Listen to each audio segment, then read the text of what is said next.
রকম একটা লাল লাল আর ঝাল ঝাল ভর্তা যদি গরম ভাতে হয় তাহলে কিন্তু একদম দিল খুশ হয়ে যায়। তো আজকের এই রেসিপিটা কিন্তু আমি একদমই সিম্পলভাবে করেছি, কিন্তু এত মজা, এত টেস্টি, মানে এটা একবার যদি খান এটা আপনার বারবার বানিয়ে খেতে হবে।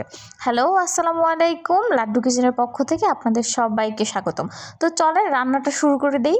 তো প্রথমেই চুলাতে কড়াই দিয়ে সেখানে তেল দিলাম, তেল দিয়ে এর মধ্যে দিয়ে দিব হচ্ছে গিয়ে পেঁয়াজ আর বেশ খানিকটা হচ্ছে রসুন। তো এটা একটু ভালো করে ভাজা ভাজা হয়ে গেলে যখন একটু কাঁচা কাঁচা গন্ধ চলে যাবে তখন এর মধ্যে আমি দিয়ে দিব একটা স্পেশাল মশলা। এটা কিন্তু তেমন কিছুই না, এখানে আমি শুকনা মরিচ ভিজিয়ে বেটেছি আর সাথে একটা পাকা টমেটো দিয়েছি, সেটা একসাথে মিক্স করে তারপরে দিয়ে দিলাম। এখন এর মধ্যে দিব হচ্ছে গিয়ে লবণ আর দিয়ে দিব একটুখানি হলুদ। তো এটাকে ভালো করে মশলাটা আগে কষিয়ে নিব। তো এটাকে কষানো হয়ে গেলে দেখা যাবে যে শুকনা মরিচের মধ্যে যে একটা ফ্লেভার থাকে সেটা কিন্তু চলে যাবে। তো এইটা কিন্তু যখন কষাবেন তখনই দেখবেন যে আপনার টমেটো, মরিচ, রসুন, পেঁয়াজ সব কিছু খুব সুন্দর একটা গন্ধ আসবে।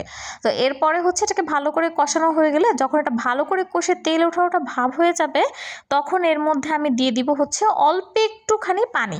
তো এই পানিটা দিব হচ্ছে আমি শুটকিটা রান্না করার জন্য। তো এর মধ্যে আমি 2টা বাঁশপাতা শুটকি দিয়ে দিয়েছি। আপনারা বাঁশপাতার পরিবর্তে চাইলে চ্যাপা শুটকিও দিতে পারেন, কিন্তু বাঁশপাতাটা দিলেই হচ্ছে এটা বেশি ভালো হয়। তো বাঁশপাতা দিয়ে এটা আমি ভালো করে নেড়েচেড়ে মিশিয়ে সেদ্ধ হওয়া পর্যন্ত অপেক্ষা করব।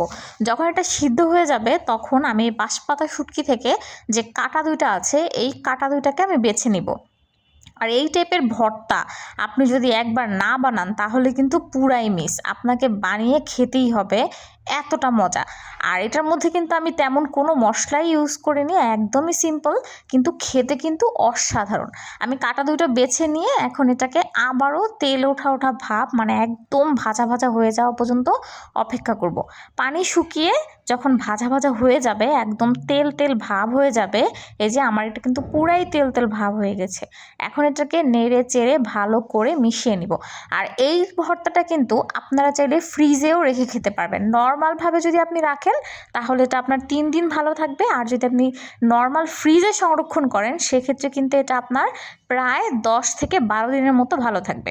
আর এটা আমি ভালো করে নেড়ে চেড়ে মিশিয়ে একদম সুন্দর করে ভাজা ভাজা যখন হয়ে যাবে তখন হচ্ছে এটা চুলা থেকে নামিয়ে নিব। তেল ওঠা ভাব আর ভাজা ভাজা, সেই সাথে শুটকির যে ঘ্রাণ, এত সুন্দর ঘ্রাণ বের হয়েছে, মানে এই ঘ্রাণ দিয়েই তো আপনার পেটে ক্ষুধা লেগে যাবে। তার উপরে যদি এরকম একটা ভর্তা থাকে গরম ভাতে তাহলে তো যেন কথাই নেই। আর এই রেসিপিটা কিন্তু আপনারা ট্রাই করে অবশ্যই আমাকে জানাবেন কেমন হয়েছে। আর ভিডিওটা ভালো লাগলে অবশ্যই লাড্ডু কিচেনের পাশে থাকবেন। ধন্যবাদ।